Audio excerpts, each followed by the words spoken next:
Like a lot of Midwest hunters, for most of my life, I've used binoculars in what I consider to be the good category, ranging in the couple $100 range. I've also handled my share of what I consider to be cheap binoculars, the Walmart or eBay variety that will make you think you got a great deal, but end up regretting it.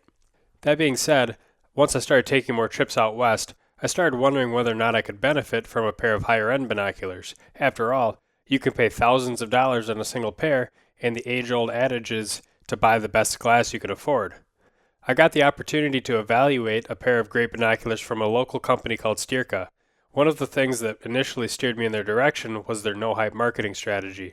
As someone with a technical background, I appreciate it when a company can be as transparent about their product as possible without simply throwing a bunch of marketing hype my way to try and interpret. I had a hard time deciding between the 8x42 and the 10x42, but went with the 8 power, and I'm glad I did, which I'll go into later.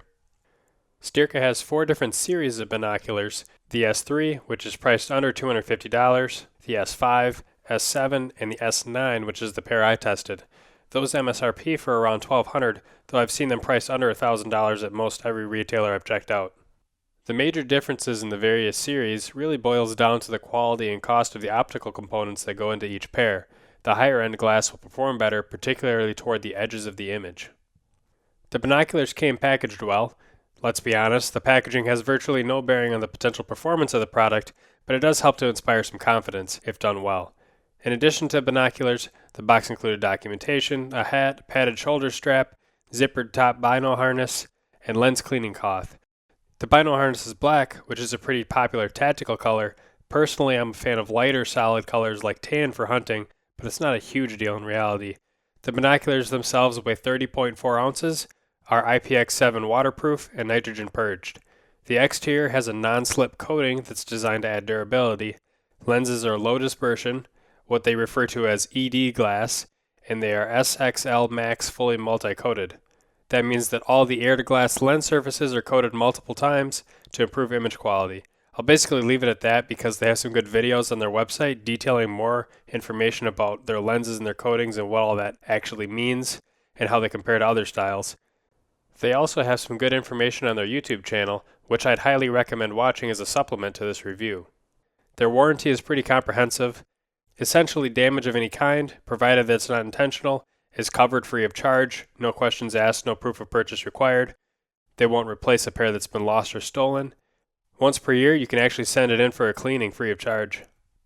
The 8x42s do have threads underneath the logo cap so that you can attach a tripod adapter, which you'd have to buy separately. Most people wouldn't use a tripod for 8-power binoculars, but it is an option.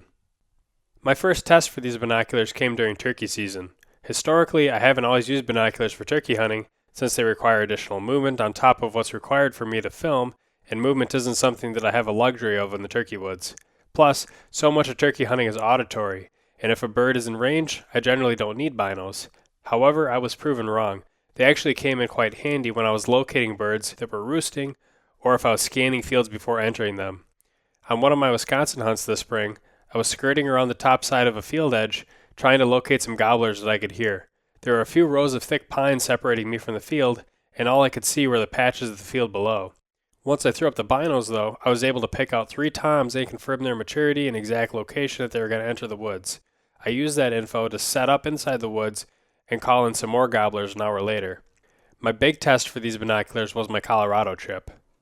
This was one of the types of hunts for which I wanted to try out better glass in the first place, and they didn't disappoint.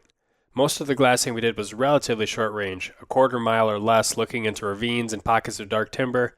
What really stood out to me was how much detail they retained in low light.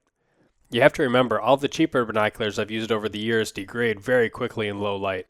At a certain point you can see better with your eyes than you can through the lenses. That wasn't the case with these S9s though. In fact, after intentionally trying plenty of scenarios in which I was trying to challenge the binoculars, I came to the conclusion that I could almost see better with them in low light than I could with my own eyes. They weren't actually brighter, obviously, but qualitatively they seemed just as bright. I was actually really impressed by how much light they retained. Given the fact that there was little light loss, but a gain in magnification and clarity, I was then able to see better in low light with them. I could look into a shaded pocket of timber that looked pitch black to my eyes at dusk, and then I would put the binoculars up and be able to make out individual branches, twigs, and leaves in the shadows. I came across a deer on my way back to camp one night. I was fairly certain it was a buck, but I couldn't confirm. After putting up the binoculars, I could see how wide and tall his rack was, and even got a pretty good guess on the number of tines. It's easy to say that you could get that advantage using any binoculars, but I don't necessarily think that's the case for all price ranges. High-end glass? Sure, I'd expect that to be more or less the case, but I was sitting next to my buddy one evening, and we swapped binoculars a few times. He was using an $80 variety, and the difference was so night and day that it wasn't even funny when it got close to dusk. His were really dark and grainy, while the S9s retained much better light gathering and clarity.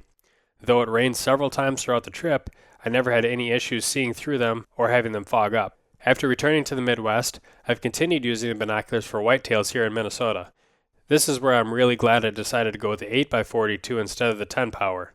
I'm almost always holding them free-handed out of a tree stand for ranges less than 150 yards, and more commonly under 100 yards. I think it would be challenging to maintain a steady picture with a higher magnification.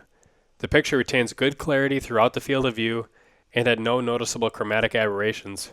Again, I'm extremely impressed with the low light performance of the glass, and I've been able to use these in very iffy weather conditions without fogging. On opening day of the Minnesota firearms season this year, we had temperatures in the mid-30s with mist and fog the entire day. My camera was having troubles, my cheaper Tasco scope was so fogged up that I had to make a trip back to the truck because it was unusable. Even with a fine mist coating the lenses of my binoculars, however, I could still see through them pretty well, albeit not as clearly, and by wiping the mist off of the lenses with a lens cleaning cloth, I could again see about as clearly as you could hope for on a day like this. I found that if I'm moving around on the ground like on a western hunt, the bino harness is totally the way to go because it doesn't bounce around off your chest. However, when I'm hunting out of a tree stand, I still find that I kind of like the elastic style harness where you can actually pull the binoculars right up to your face and then just drop them right back down onto your chest. I haven't done any sort of quantitative tests to try and compare these with any other binoculars. My observations are purely based on my experiences in the woods, using them in real-world scenarios, as well as trying to see how well they do in poor visibility conditions. They have great clarity across the entire field of view, and ultimately, I'm a huge fan and wouldn't have any issues recommending them. If you have any questions, please let me know in the comments. Thanks for watching.